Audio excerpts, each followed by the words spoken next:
प्यारे साथियों, आप सभी का स्वागत करता हूं अपने एमआरएस स्टडी परिवार में। तो डियर, आज की इस वीडियो में मैं यहां पे बात करने वाला हूं Bihar combined entrance competitive examination board के द्वारा एग्जाम कंडक्ट करवाया गया था डिप्लोमा लैटरल एंट्री का। यानी अगर आपने 10+2 या फिर आपने आईटीआई कर रखा है और आप पॉलिटेक्निक इंजीनियरिंग करना चाहते हैं तो आप 2 ईयर का पॉलिटेक्निक इंजीनियरिंग कर सकते हैं 10+2 के बाद, यानी 12th के बाद, या फिर आईटीआई आपने 2 साल का किया है उसके बाद। तो जो भी लोग इसका एग्जाम दिए थे उनका रिजल्ट जो है ऑलरेडी जो है जारी कर दिया गया था।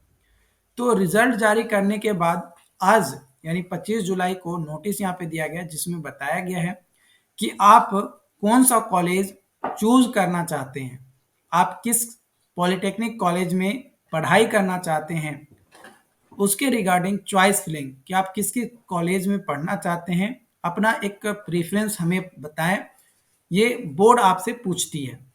तो ये प्रीफरेंस आपको चॉइस फिलिंग के हिसाब से डालना होता है और जो भी कॉलेज आपको दिया जाता है उस कॉलेज में आपको डॉक्यूमेंट वेरिफिकेशन करवाने के बाद आपको एडमिशन करवाना होता है। तो ये जो फॉर्म का नाम आपका होता है DECELA, यानी डिप्लोमा एंट्रेंस एग्जामिनेशन आपका होता है, लैटरल एंट्री का होता है। तो इसका काउंसलिंग का पोर्टल अभी ओपन नहीं किया गया है। अभी ये बताया जाएगा कि कितना नंबर ऑफ सीट पे आपका एडमिशन होगा और कब से आपका चॉइस फिलिंग और डॉक्यूमेंट वेरिफिकेशन आपका होगा। तो यहाँ पे आपका जो नोटिस है अभी शॉर्ट नोटिस में आपके साथ शेयर करने वाला हूँ। तो इस शॉर्ट नोटिस में आप यहाँ पे देख पाओगे कि ये नोटिस जो है आपका 25 जुलाई का, ये नोटिस जो है आपका यहाँ पे दिया गया जिसमें आपका ऑनलाइन चॉइस फिलिंग और काउंसलिंग जो है उसके लिए आपको फिर से रजिस्ट्रेशन और चॉइस फिलिंग करना होगा। तो ये जो रजिस्ट्रेशन और चॉइस फिलिंग जो आपका स्टार्ट होगा वो आपका 29 जुलाई से स्टार्ट होगा। कब से स्टार्ट होगा? 29 जुलाई से आपका ये चॉइस फिलिंग स्टार्ट होगा। ये चीज आपको ध्यान रखना है। तो ये जो फर्स्ट राउंड का चॉइस फिलिंग और रजिस्ट्रेशन होगा इसमें आपको किस कॉलेज में कौन सा ब्रांच में आपको एडमिशन लेना है, किस कॉलेज में कौन सा ब्रांच में आपको एडमिशन लेना है उसका प्रीफरेंस आपको जो है देना होगा।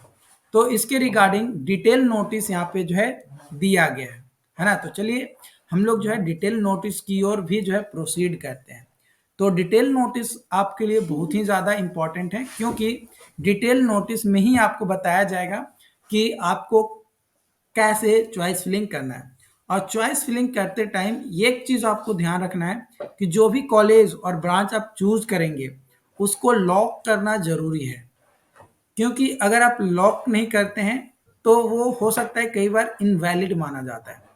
और लॉक जब आप करने जाएंगे, आप जो भी कॉलेज चूज करेंगे उसको, तो जो भी आपने मोबाइल नंबर रजिस्टर्ड किया था जब एप्लीकेशन फॉर्म भर रहे थे उस टाइम, या फिर जो ईमेल आईडी आपने दिया था उस ईमेल आईडी या मोबाइल नंबर पे आपको एक वन टाइम पासवर्ड जाएगा जिसको ओटीपी कहते हैं। उसको डालकर अपने आप को वेरीफाई करना होगा कि आप वही कैंडिडेट हैं जिन्होंने इसका फॉर्म भरा है। अगर आप ओटीपी से वेरीफाई नहीं करते हैं तो आपका चॉइस लॉक नहीं हो पाएगा। ये चीज आप ध्यान रखिएगा। और जो भी चॉइसेस आप करेंगे उसका प्रिंट आउट निकालना जरूरी है, क्योंकि उसका प्रिंट आउट आपको जब काउंसलिंग यानी डॉक्यूमेंट वेरिफिकेशन जब होगा तो वहां पे आपका मांगा जाता है। बाय चांस अगर आप मान कर चलो कि आज आप चॉइस फिलिंग करना स्टार्ट करते हो, कल आपको याद आता है कि हमने जो चॉइस फिलिंग किया है उसमें कुछ एडिट करना है, कुछ चेंजेस करना है। तो चेंजेस करने के लिए भी जो भी रजिस्टर्ड मोबाइल नंबर या ईमेल आईडी आपने दिया है उस पर आपका ओटीपी जाएगा। उस ओटीपी को डाल के आप अपने चॉइसेस को चेंज कर सकते हैं। ओके, अब ये जो चॉइस फिलिंग है ये आपका स्टार्ट कब से होगा? तो ये आपका स्टार्ट होगा 29 जुलाई से। कब से स्टार्ट होगा? 29 जुलाई से। और 1 अगस्त तक आप चॉइस फिलिंग कर सकते हैं। जो फर्स्ट राउंड का सीट अलॉटमेंट रिजल्ट है वो 10 अगस्त को जारी किया जाएगा। 11 अगस्त से 13 अगस्त तक, 11 अगस्त से 13 अगस्त तक फर्स्ट राउंड के हिसाब से आपको डॉक्यूमेंट वेरिफिकेशन और एडमिशन करना होगा। जो भी कॉलेज या ब्रांचेज आपको दिया जाएगा, उस कॉलेज में जाकर डॉक्यूमेंट वेरिफिकेशन करवाना जरूरी है। चाहे आप एडमिशन लो या ना लो, फिर भी आपको डॉक्यूमेंट वेरिफिकेशन करवाना पड़ेगा। अगर आप डॉक्यूमेंट वेरिफिकेशन नहीं करवाते हो तो आपका जो भी आपने कॉलेज चूज किया है वो इनवैलिड माना जाएगा और आपको नल या वॉइड कर दिया जाएगा कि भाई आप इंटरेस्टेड नहीं हो जो भी कॉलेज आपको दिया जा रहा है उस कॉलेज में एडमिशन को लेकर। ठीक है, अगर आप फर्स्ट राउंड में जो कॉलेज दिया गया उससे संतुष्ट हैं तो आप एडमिशन करवा लो डॉक्यूमेंट वेरिफिकेशन के बाद। अगर आपको लगता है कि जो कॉलेज आपको दिया गया है वो कॉलेज सही नहीं है आपके हिसाब से, आप दूसरे कॉलेज में एडमिशन लेना चाहते हो, तो डॉक्यूमेंट वेरिफिकेशन तो आपको फिर भी करवाना पड़ेगा। लेकिन यहाँ पे कंडीशन क्या होगा कि आप डॉक्यूमेंट वेरिफिकेशन के बाद आपका पास एक ऑप्शन आएगा अपग्रेडेशन का, तो ऑटो अपग्रेडेशन को यस करना पड़ेगा ताकि आप डॉक्यूमेंट वेरिफिकेशन करवा लो लेकिन आप दूसरे राउंड में यानी सेकेंड राउंड में जो कॉलेज मिलेगा उसमें आप एडमिशन करवाओगे। तो सेकेंड राउंड का जो सीट अलॉटमेंट रिजल्ट है ये आपका 19 अगस्त को जारी किया जाएगा और 20 अगस्त से 21 अगस्त के बीच में आपको डॉक्यूमेंट वेरिफिकेशन करवाने के बाद एडमिशन करवाना होगा।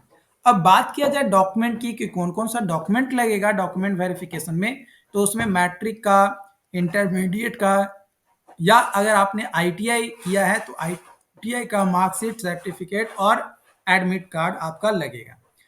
डिप्लोमा लैटरल एंट्री का जो आपने एडमिट कार्ड जिसके हिसाब से आपने डीसीएलई का एग्जाम दिया है उसका एडमिट कार्ड, जाति प्रमाण पत्र, आवासीय प्रमाण पत्र, चरित्र प्रमाण पत्र, आधार कार्ड का कॉपी, डीक्यू अगर आप हैं यानी डिसेबल्ड कोटा से आप बिलोंग करते हैं, विकलांग हैं, तो आप उसका भी सर्टिफिकेट जमा करना होगा। और जो आप फॉर्म भरे होंगे पार्ट ए और पार्ट बी ऑनलाइन जो स्टार्टिंग में ताकि आप एग्जाम में पार्टिसिपेट करें, तो वो एप्लीकेशन फॉर्म, रैंक कार्ड डीसीएलई का 2024 का, रजिस्ट्रेशन और चॉइस फिलिंग के दौर में जो भी चॉइस फिलिंग का स्लिप आपको मिला होगा वो स्लिप, जो प्रोविजनल सीट अलॉटमेंट आपको जारी किया जाएगा जो कि फर्स्ट राउंड का आपका 10 अगस्त और सेकेंड राउंड का 19 अगस्त को जारी किया जाएगा, तो उसका कॉपी भी जो कि 3 कॉपी आपका यहाँ पे लगेगा। इसके अलावा वेरिफिकेशन स्लिप और बायोमेट्रिक फॉर्म जो कि जब आपका काउंसलिंग स्टार्ट होगा यानी 10 अगस्त से आपका स्टार्ट होगा, तो मान के चलो कि 8-7 अगस्त को आपको जो है जारी कर दिया जाएगा। तो यही चीज आपको दिया गया। बाकी यहाँ पे 10वां पॉइंट वही दिया गया जो कि ऑलरेडी मैंने बता दिया कि अगर फर्स्ट राउंड में आप एडमिशन नहीं लेना चाहते हैं जो भी कॉलेज दिया गया, तो सेकेंड राउंड में एडमिशन के लिए आप अपग्रेड ऑप्शन को चूज कर सकते हैं। जो डॉक्यूमेंट वेरिफिकेशन होगा वहां पे आपको एक डॉक्यूमेंट वेरिफिकेशन स्लिप मिलेगा ताकि आप सेकेंड राउंड में पार्टिसिपेट कर सको। और रिपोर्टिंग या नोडल सेंटर वह सेंटर होता है जहां पे आपका डॉक्यूमेंट वेरिफिकेशन होगा। तो आपको पता है कि बिहार में टोटल 44 पॉलिटेक्निक कॉलेज है, तो इन 44 पॉलिटेक्निक कॉलेज का सबका जो रिपोर्टिंग सेंटर या नोडल सेंटर होता है खुद का कॉलेज होता है। पहले 2017-18 में कॉलेजेस बन रहे थे, इस कारण से क्या होता कि आपका डॉक्यूमेंट वेरिफिकेशन अलग जगह पे होता था और एडमिशन किसी और कॉलेज में होता था। तो ये चीज अब आपके पास नहीं होगा, जो कॉलेज आपको दिया जाएगा उसी कॉलेज में जाकर आपको डॉक्यूमेंट वेरिफिकेशन जो है करवाना होगा। बाकी इससे रिलेटेड जो भी अपडेट्स हैं आप लोगों के साथ शेयर किया जाएगा। चैनल को सब्सक्राइब नहीं किया, चैनल को सब्सक्राइब कर लीजिए ताकि इससे रिलेटेड सारी अपडेट, सारी जानकारी आपको हमारे इस वीडियो के माध्यम से आपको मिल सके। Thank you.